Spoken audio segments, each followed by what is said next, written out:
What is going on, Laker fans? Thank you very much for tuning in. Always appreciate you guys being a part of Lakers Talk. Got a full hour tonight. Talk some Los Angeles Lakers basketball. They're up 2-1 on the Memphis Grizzlies after the Lakers' exciting overtime win last night at Crypto. So we got a lot to get into. I want to spend some time. I want to kind of put a bow to last night's game, so I want to spend a little time on that. Just an incredible home court advantage for the Lakers. It's so great to be a part of playoff basketball post-COVID, sold-out arenas. That's been fantastic. The up-and-down moments of last night's game, D'Angelo's big shots, what guys like Austin Reeves and Dennis Schroeder have been able to do, LeBron James' clutch performance, and just to get the game to overtime, what he was able to do in OT at age 38, and Anthony Davis' inconsistency. So we got a lot that we want to get into, plus your preference. Lakers get into the next round. Who you rooting for, the Sacramento Kings or the Golden State Warriors? So we'll get into all that. Trevor Lane of Lakers Nation is going to join us in about a half hour or so. Okay, let's just get right into it here. I thought the vibe at the arena, this is how I want to start the show, because we knew we're 2 games in now. Lakers had a game Saturday. They had a game Monday. Last time I did Lakers Talk was Lakers were only up 1-0. And then they lost the game in Memphis for Game 2. Won Games 3 and 4 here at Crypto. So I've kind of had some curiosity of what's it going to look like at the arena. We have not had a sold-out home Lakers playoff game since 2013. Okay. Is the vibe going to be – how much different is the vibe going to be than, let's say, the play-in game? Lakers had a home playoff game against Minnesota. We've talked about why it's been 10 years. Well, it's been 10 years because you had COVID. Lakers didn't make the playoffs for 6 years. They were in the first round against the Phoenix Suns the year after the Orlando Bubble Championship, and it wasn't sold out. I think a certain capacity is 7,000, 6,500, whatever the number was. So now we got playoff basketball. Damn, does home court advantage matter? I don't know. If that game last night was in Memphis, I don't know if the Lakers win that game. It's almost like the fan base is willing the Los Angeles Lakers, doing everything they can to try to get that W last night. Of course, the players still got to deliver everything else, but the place was just rocking, and it's been such a great atmosphere, and I feel so privileged to be at these games right now, and it really is as good of Lakers basketball that I've seen from an atmosphere perspective, as good as any game that I've been to. That's how good the atmosphere has been. So just a phenomenal experience from that perspective. And shout out to Laker fans for making it happen, because I really do believe it's been a true home court advantage. On last night's game, real quick, a lot of up and down moments. I thought, if you guys have been listening to me over the last couple of days, personally I thought that it was going to be a dogfight last night, that it was going to be a close game, that Memphis was going to give everything they absolutely had, because if you go down 3-1, 95% of the teams that were up 3-1 end up winning that series. So that's obviously how critical it was for Memphis.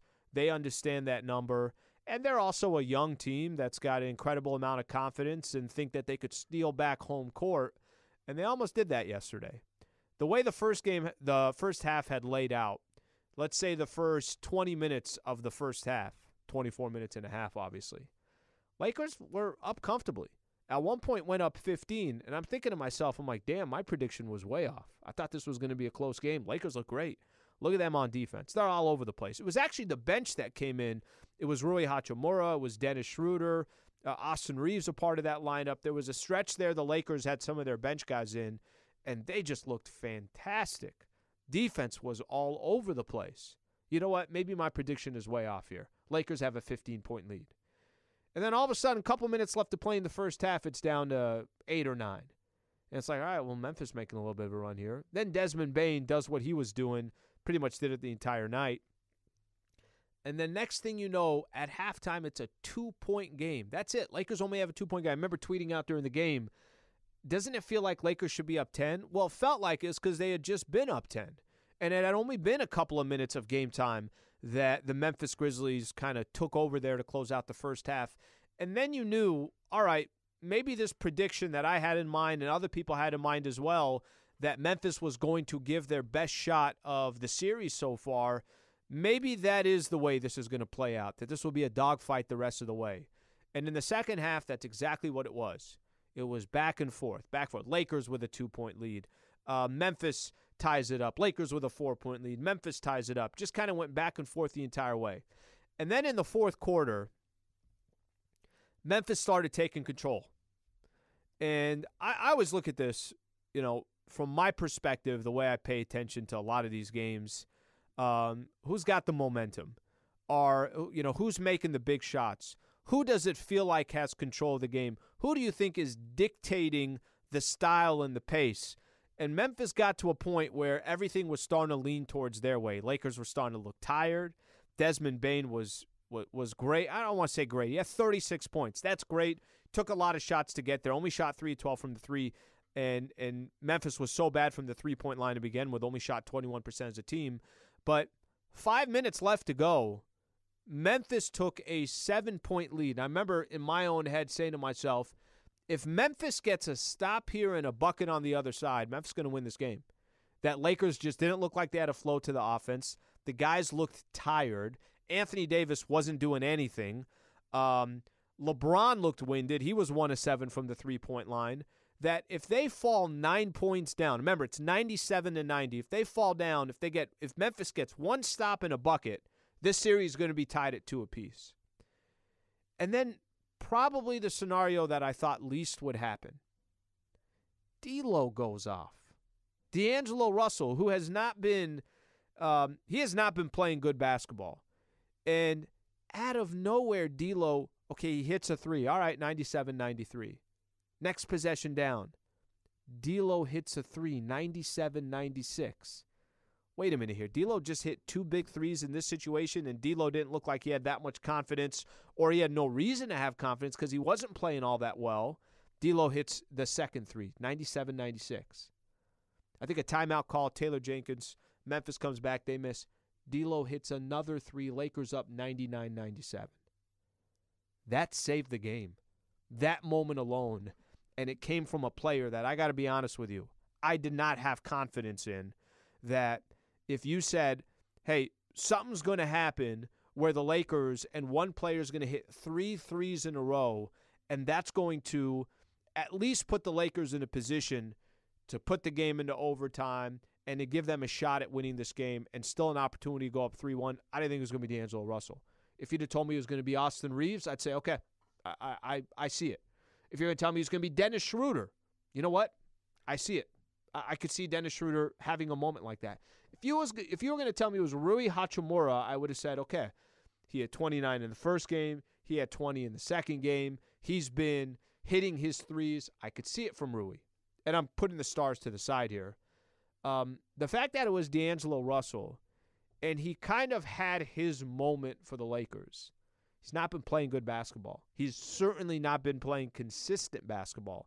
He's definitely not been a player that you're looking at and saying, hey, I know I could rely on D'Angelo Russell. I have no idea what D'Angelo Russell is going to give the Lakers on a night-in, night-out basis, let alone hit 3 threes at a point of the game that the Lakers needed it and were desperate for it. That revitalized the Lakers. That gave the Lakers a chance to win that game last night. That set what I thought was times at Crypto.com Arena, an unbelievable home court advantage to, damn, this place is really quiet right now. It's quiet because Memphis might walk in and steal home court back. It gave the Lakers a true chance in that game, and it came from somebody that I just was not expecting to come through in that clutch situation in that moment. It was from D'Angelo Russell. Yeah, I personally have been critical on D'Lo. I have, and I don't do it because I'm bored. I do it because I haven't been crazy about his play for the most part since he's been traded to the Lakers. He's had some moments, especially early on, but then he missed a ton of games as well, and then he's been inconsistent so far playoffs. He's been inconsistent. He had a bad game against the Minnesota Timberwolves in the play-in. I actually I have more faith in Dennis Schroeder than I do on D'Angelo Russell. And that doesn't mean Dennis Schroeder is a better basketball player. It just means Dennis Schroeder is a little bit more of a traditional point guard. He finds ways to get to the free throw line. He's all over the place on the defensive side. So Dennis Schroeder has built that confidence from someone like me, and I'm sure other Laker fans out there. But hats off to D'Angelo Russell for coming through the way he did last night, because I don't think the Lakers are in a position to win that game. I don't think Bron's in a position to tie up the game. I don't think Bron's in a position to get the game to overtime and do what he did unless D'Lo hits those 3 threes. So I want to make sure I kind of pointed that out. And again, I go back to this. Just wasn't expecting that it was going to come from him. That's the best way that I can put it. If you would have laid out all the different players that it could come from, I was not expecting from it to come from D'Angelo Russell. All right, shout out here. Valvoline Instant Oil Change. Great partner here on Lakers Talk. Oil changes, tire rotations, transmission care, and more. Just pull up, drive in, and drive out in about 15 minutes. Visit SoCalOilChange.com for location and game-winning coupons off your next Valvoline Instant Oil Change. So thank you to their partnership here on the show. Few things I want to get into as the show progresses here, and I want to do this coming up next. LeBron James yesterday had a signature moment as a Los Angeles Laker. And I know you're going to sit back and say, Al, what are you talking about? The man has already won an NBA championship with the Lakers. But last night it was a little bit different. And it was different for a number of different reasons, but it was different because Laker fans got to share that moment with him. Bron is in his 20th year in the NBA. He's played over 260 playoff games. And Bron did something in the game yesterday that he's actually never done before in his career, which is special in its own right. When we come back, I want to talk a little bit about LeBron James. Plus, I want to spend a little time talking about Anthony Davis as well. We'll do all that coming up next. Appreciate you guys being a part of the show. Trevor Lane, who's coming up here in about 15 minutes, will join the show. Stay right here. This is Lakers Talk on 710 ESPN. To some, safe is a boring word. Slow, deliberate. At Volvo Cars, we define safety as freedom. Freedom to have more dance parties. Freedom to take more confident leaps. Freedom for more adventures. And with new technology like a 2-sensor driver understanding system designed to prevent distractions and help you stay focused, Volvo Cars is changing what it means to feel safe. Because when you feel safe, you can truly be free. Visit volvocars.com/forlife to learn more. A Royal Caribbean vacation is all the vacations in one vacation. It's a hike that volcano, zip that zipline, surf that flow rider, cabana chilling, island hopping, sushi for lunch, lobster for dinner, ice cream all day vacation. A perfect day at Coco Cay Private Island in the Bahamas with a waterslide skyscraper and hot air balloon vacation, and it's all on one Royal Caribbean vacation. Visit RoyalCaribbean.com and come see the Royal Caribbean. Ships Registry, Bahamas. All right, welcome back to Lakers Talk. Lakers' next game coming up tomorrow. Early game, 3 o'clock pregame show, 4:30 tip-off. Lakers got a chance to close out the Memphis Grizzlies. Move on, rest, and get ready for round number 2. It's going to be a tough one tomorrow. I'll start previewing that game here in just a second. Quick shout-out here. Thank you to Valvoline Instant Oil Change. Just pull up, drive in, and drive out. Takes about 15 minutes. My guy, Isaiah in Pasadena, is who I go to. The service is fantastic. Visit SoCalOilChange.com for location and game-winning coupons off your next Valvoline Instant Oil Change. How clutch was LeBron James yesterday? How clutch was LeBron James? And I thought it was a special moment where Bron has been here for 5 years with the Lakers. This is his 5th season with the Lakers. And I'm going to go down memory lane here for a quick second. First year, he has a groin injury, and the Lakers don't make the playoffs. Second year, Lakers are one of the favorites to win an NBA championship. COVID hits. What was it? 4 months off. Then they're the Orlando bubble. Lakers end up winning a championship there. But they're not – listen, it's not to look down on the championship. Everybody who won a championship during the COVID year, it was different. That's it. You didn't have fans. You're playing in basically a ballroom in Orlando. It was different. I think we could all agree with that. There wasn't a connection like it would be if it was happening here at Crypto, where you get a parade and everything. It was just different. So put that to the side. That's what Bron does in his second year. Third year, Anthony Davis gets injured in the first round. Lakers out in the first round against the Phoenix Suns. Fourth year, just an awful season. Lakers win 33 games. They lose 49. They miss the playoffs. And then it's this year. Bron's in his 20th season. Listen, Bron's had special moments at crypto, but what he hasn't had is a sold-out Crypto.com arena with 20,000 Laker fans, post-COVID, and a chance to take a stranglehold on a series that if it's 2-2, we got a real dogfight. If it's 3-1, the question starts just leaning towards, well, how many games are the Lakers going to win this series? So I talked about D'Lo kind of saving the Lakers yesterday with those 3 threes, and it came out of nowhere.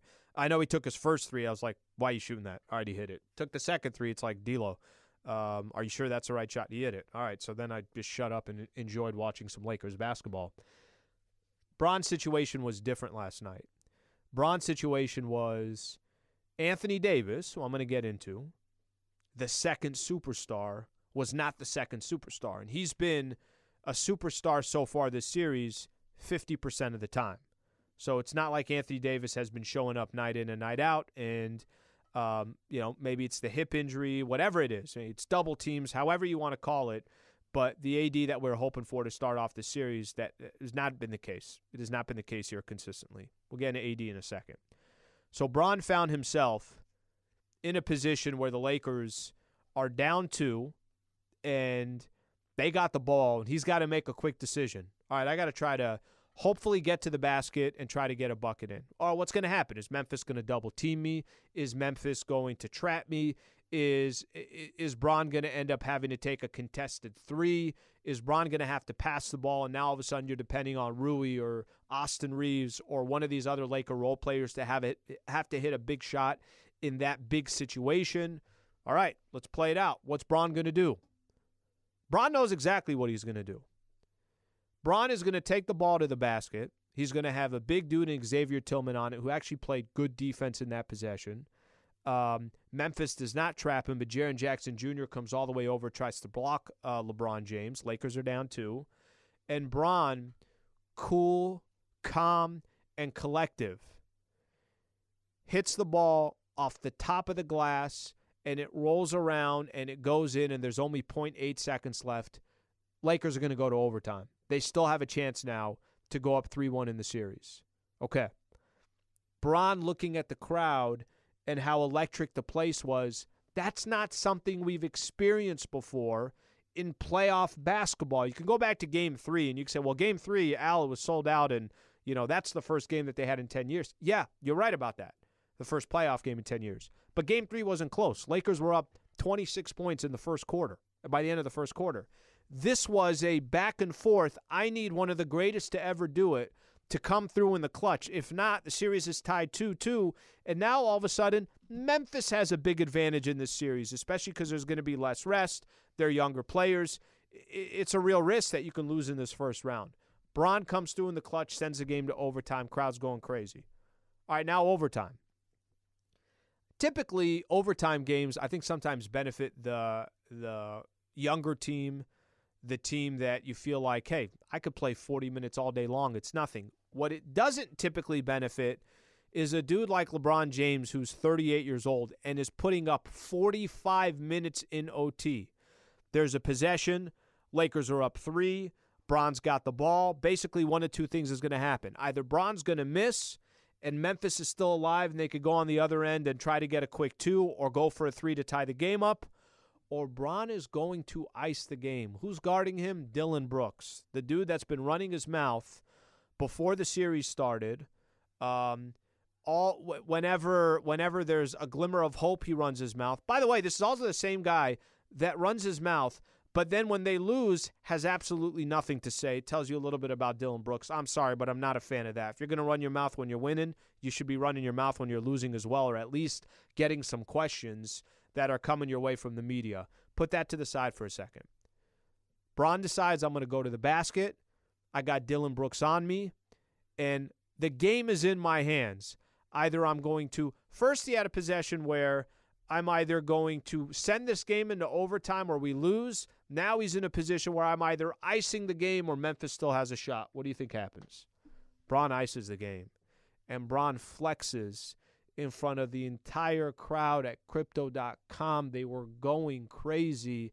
It was a really, really cool moment for Bron, I thought, to have at the arena and share it with Laker fans.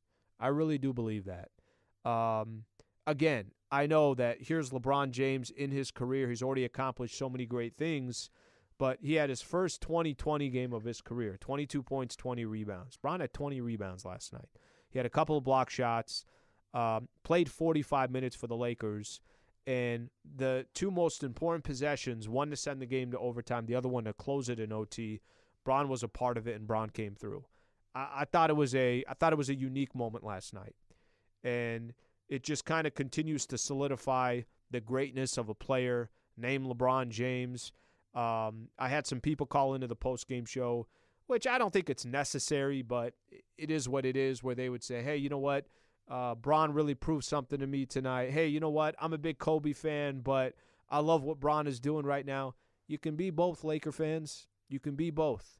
You can appreciate Kobe has the greatest resume in the history of the Los Angeles Lakers. He played 20 years with the Lakers, never rocked another jersey, won 5 NBA championships. Did it with, he's got his jersey up in the rafters. One is next to Shaq. The other one is next to Pau Gasol. No one's topping that.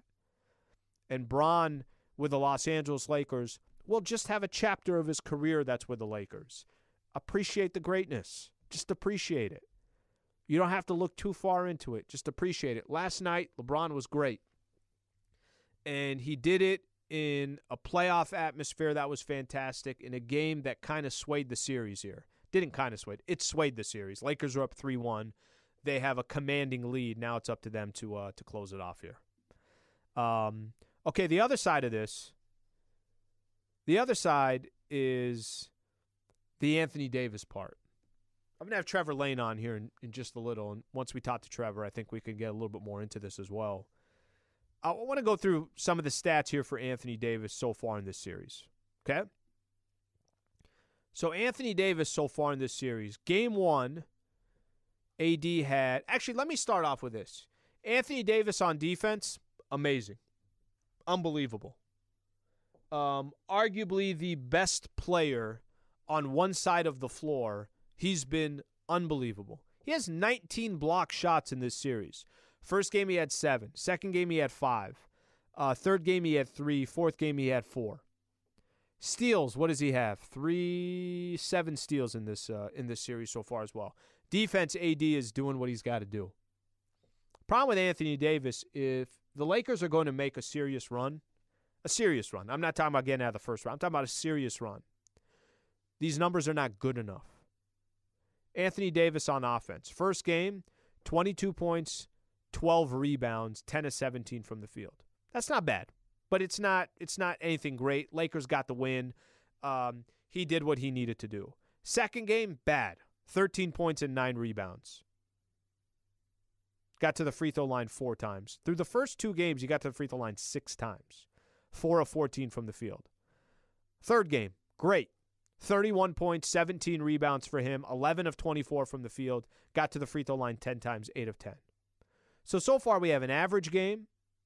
I'm talking about just offense. He's excellent on defense. Excellent. There's no other way to put it. Excellent. Average game on offense in the first game. Bad game in the second game. Great game in the third game. And then last night, 12 points, 11 rebounds. 4 of 13 from the field. Gets to the free throw line 6 times, 4 of 6 from the free throw line. Missed a couple clutch free throws too late. It's not good enough. It's just not.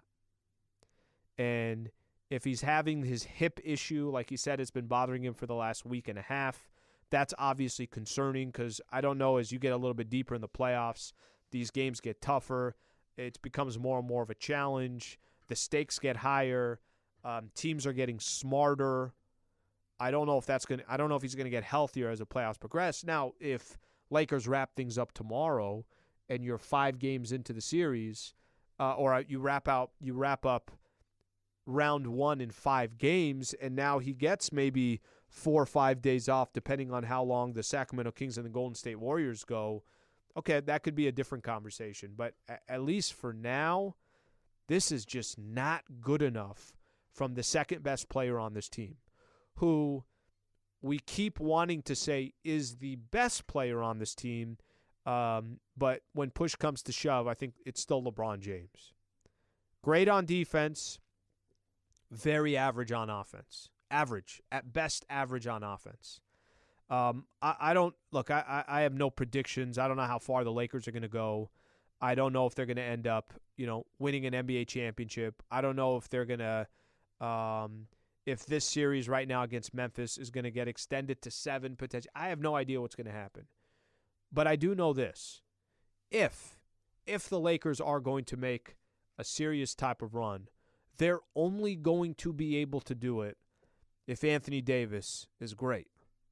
Not average, not good, but great. And maybe you can get away with a couple of these games like they have against the Memphis Grizzlies. Memphis is beat up.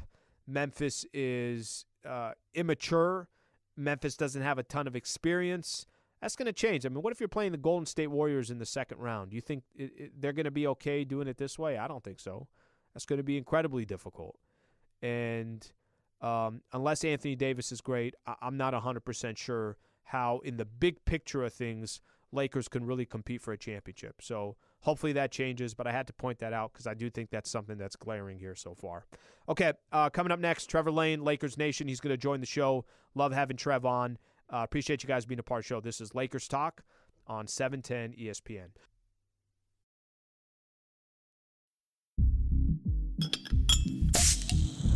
Coke and music can bring us together, connect us, transform us.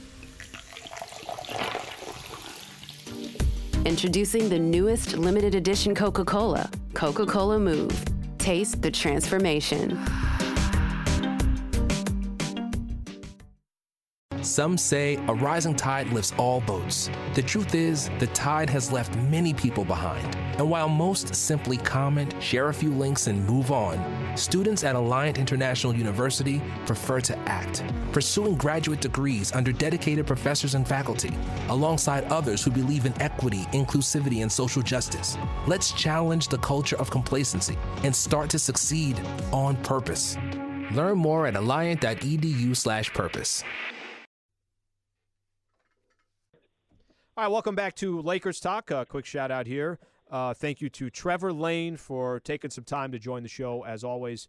Trev, thank you, buddy. How you feeling today after the win, obviously, last night? Overtime gets close. I don't know how you were feeling, but there are a few moments there that I thought, I think this is going to be 2-2 going back to Memphis. Yeah, I sure did too, Alan. There were a number of moments, especially late in the fourth there when the Grizzlies went up 7. I thought, man, it's just not their night tonight, but relieved, I think, is the word, how I'm feeling in terms of not having to go back to Memphis, tied 2-2. Instead, got the job done somehow, some way, and now they've got the 3-1 series lead. So it was a stressful game, but somehow they made it through. I want to go back to a couple moments yesterday. Let's go back to when Lakers are down 7, 97-90. And I don't know where your confidence level was on D'Angelo Russell at that point, but if you'd have told me, hey, somebody's going to hit 3 straight threes, and it's going to kind of swing the game and give the Lakers, obviously a chance to still be in the game, and it's D'Lo. How surprised would you have been, or watching that game last night and seeing D'Angelo Russell kind of throughout his career? I don't think he shies away from clutch moments or big moments, but my confidence level, let's just say I was not very high on D'Lo up to that moment. What did you think of that stretch by D'Lo?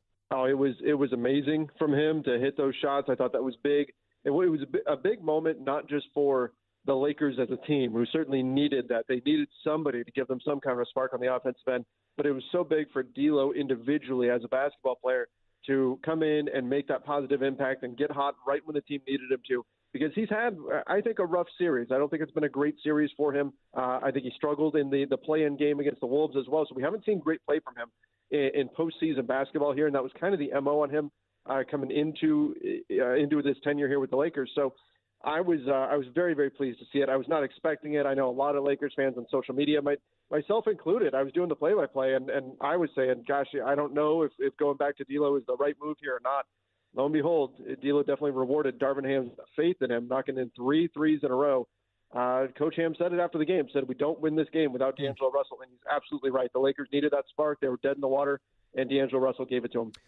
These last two games, the Lakers are playing in front of a sold-out crowd, and Saturday's game was a blowout, and it was just a matter of when the Lakers are going to win. Yesterday, the Lakers were in real jeopardy of losing the game, and Bron's got the ball in his hands, down 2, sends the game to overtime. Bron's got the ball in his hands, up 3, a chance to ice the game in OT. Ices the game. Crypto was going crazy, and I thought it was a different type of connection with Bron because the crowd was there, because it was sold out, because it was the playoffs, because it was critical situation with the series on the line of, going up 3-1 or tied 2-2. Just your perspective, did you think last night's moments with Bron and the Los Angeles Lakers were a little bit different for some of the scenarios that I mentioned?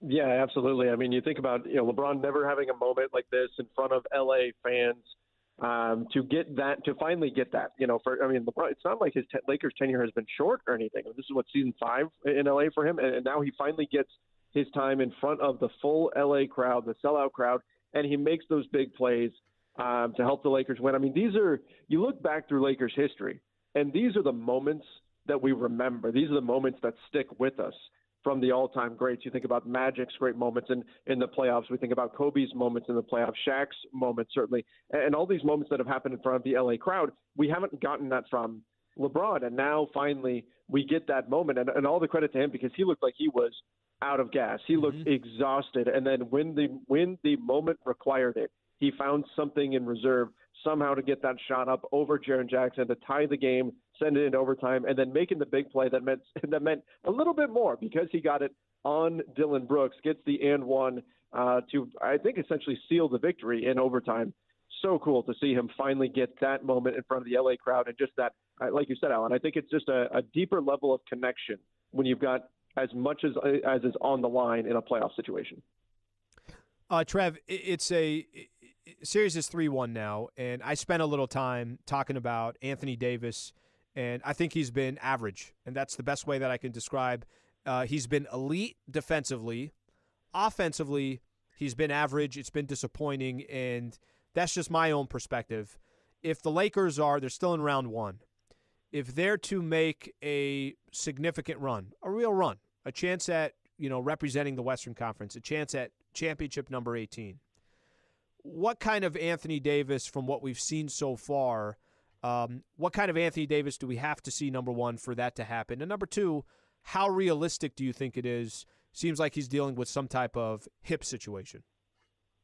Yeah, I mean, I don't think they get to where they want to go in terms of a deep playoff run here if we get the Anthony Davis that we saw last night. Like you said, defensively, he's been great, but you can't continue to get a 13, 14 shot night out of Anthony Davis, 12 points. That's not enough.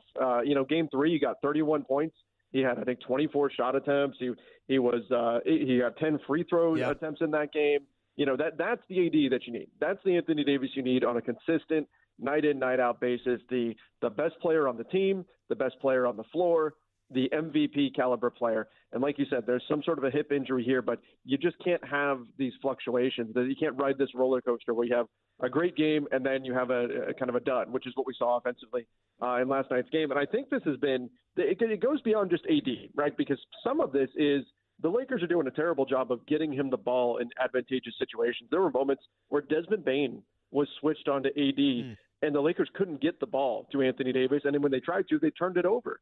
That's something that they have still not solved. The Toronto Raptors did this to them in the regular season, and as soon as they did it, Alan, our conversation was everybody's going to start doing this, and the Lakers have to figure out the solution. And here we are. It's the postseason. I don't think they've figured it out yet. Not on a consistent basis anyway. So they got to figure it out, and they got to figure it out quick, because I don't think you go very far in the playoffs with Anthony Davis essentially schemed out on the offensive end of the floor every other game. That simply isn't going to work. Yeah, it's I think big picture, the Lakers are up 3-1, so maybe there's a little bit of less noise right now. But if the series was tied to a piece, right, and think about what the chatter would have been today about Anthony Davis. But I think big picture, whether it's the Sacramento Kings or the Golden State Warriors, if the Lakers, obviously end up moving on in this series, If it's not a consistent AD, I just got a difficult time thinking that this is going to be a long playoff run. With that in mind, Lakers, Grizzlies tomorrow. I know I know there's a lot of scenarios here, but I have a feeling that I think this comes back to L.A., that this series has been too close, I think, to be Lakers in 5, that Memphis has been in games where they could have easily won. Memphis had the best home record in the NBA. Do you think the Lakers, and I think this takes them to another level if they're able to do this, do you think they walk into Memphis tomorrow and close this thing out? I would love to say yes, but if I had to put money on it or something like that, I would say no, they don't.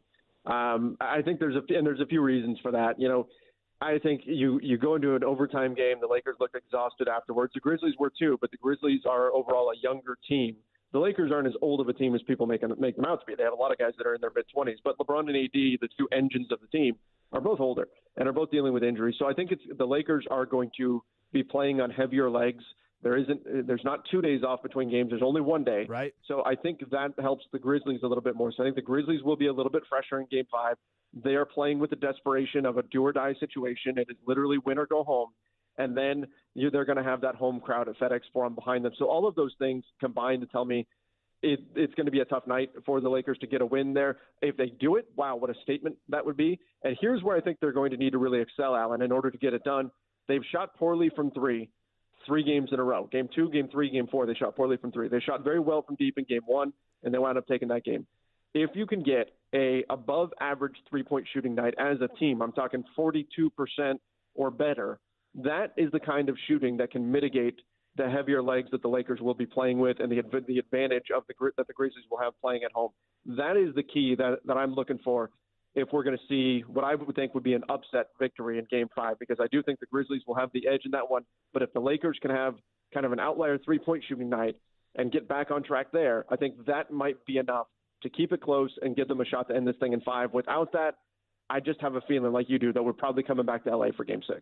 Trev, thank you, bud. I always appreciate your insight and always appreciate your time here on the show, all right? Hey, no problem, Alan. Thank you for having me. All right, that is Trevor Lane there of Lakers Nation. When we come back, final thoughts. Stay right here. This is Lakers Talk on 710 ESPN. So, you open Google Chrome on your phone, you're hunting for a super rare first edition vinyl of a band you're obsessed with, when you're supposed to be working. But this site you tapped on seems pretty shady. And Daryl from IT just jumped up from his desk. Oh no, he's coming your way.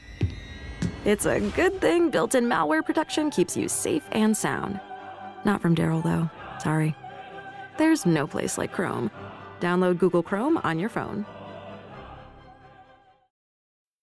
Whether you're karaokeing with clients or traveling through 4 time zones in 3 days, using your new American Express Business Platinum Card can get you one step closer to earning 120,000 membership rewards points after you spend $15,000 in purchases in your first 3 months, which means that every eligible purchase is a swipe in the right direction for your business. Terms apply. Learn more at americanexpress.com/business-platinum. Amex Business Platinum. Built for business by American Express.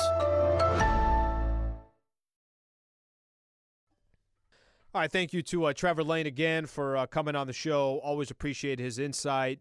He does a great job covering the Lakers, so always appreciate having him on the show. Okay, a couple things I want to do here, kind of give my final thoughts here on the show. I want to talk a little bit about tomorrow's game, Game 5, what we can expect, Lakers and the Grizzlies, and kind of, I guess you could say, a little bit of a prediction. And then, Laker fans, who do you want to see? Kings or Warriors?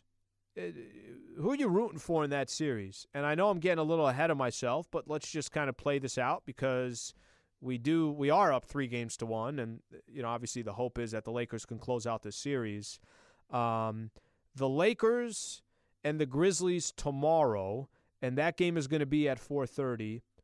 There's actually 4 games tomorrow. 7 o'clock tomorrow, Warriors and the Kings. Series tied at 2 apiece. So we'll spend a little time on that. Let me do Lakers-Grizzlies first. I hear a lot of people saying that, hey, it's a wrap. Series is over. Lakers are going to win this thing in 5.